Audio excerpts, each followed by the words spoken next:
Pendant un an, Guillaume Caël a arpenté les différents vignobles de Lorraine, à la demande du parc naturel régional.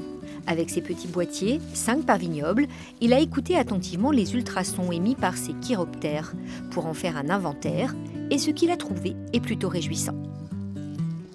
On a 17 espèces de chauves-souris différentes sur l'échelle juste de l'étude qui ont été contactées au sein des parcelles de vignes en train de chasser les insectes.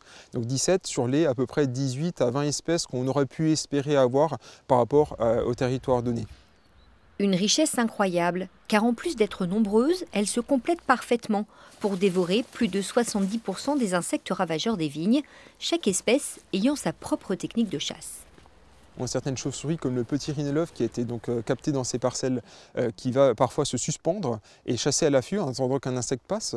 D'autres espèces vont plutôt être dites glaneuses, donc elles vont aller récupérer les insectes au contact du feuillage, donc soit les papillons qui vont voler à proximité, soit directement parfois les insectes posés, voire même les chenilles des papillons. Et enfin on a des espèces qui vont chasser plutôt en lisière forestière ou en altitude, et c'est ces espèces-là qui vont empêcher finalement les insectes ravageurs de se répandre dans l'environnement. Les résultats de l'étude ont été restitués à l'ensemble des viticulteurs. L'occasion de les sensibiliser sur l'environnement favorable aux chauves-souris, les forêts, les haies, les arbres, mais aussi les mares. Une diversité de paysages qui offrent le gîte et le couvert toute l'année. Il y a 50% des viticulteurs de Lorraine qui sont en agriculture biologique et qui portent beaucoup d'intérêt au rôle des différentes espèces dans leur système de production. Donc ils sont très intéressés par l'agroécologie. Donc c'était vraiment pertinent de pouvoir construire de l'information sur ce sujet. Là vous avez des photos de celles qui ont été détectées chez vous, comme ici la sérotine commune et ici vous avez la noctule commune qui sont plutôt des espèces de haut vol qui vont chasser plutôt en altitude ou en lisière forestière.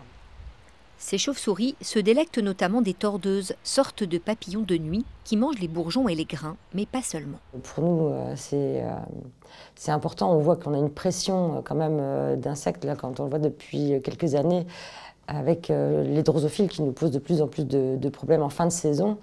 Elles sont un appui qui nous évite les insecticides et on est toujours un peu sur le fil. Alors si elles n'étaient pas là, quelle pression on aurait, quoi.